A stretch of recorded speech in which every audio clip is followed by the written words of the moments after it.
Hi, I am Imal Aswath. I am going to teach for 12th standard. The chapter is determinants.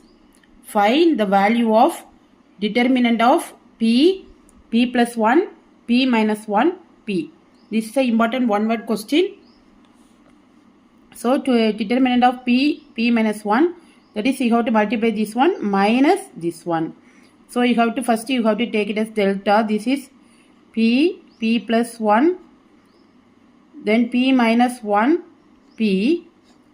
So multiplying this, what you get is P square minus P plus 1 into P minus 1. This minus is whole thing. So that is equal to P square, then minus A plus B, A minus B. So P square minus 1. P square minus 1. So what you get is P square minus P square plus 1. So getting cancel, what we get? The answer is 1. Thanks for watching. Please like, comment and subscribe.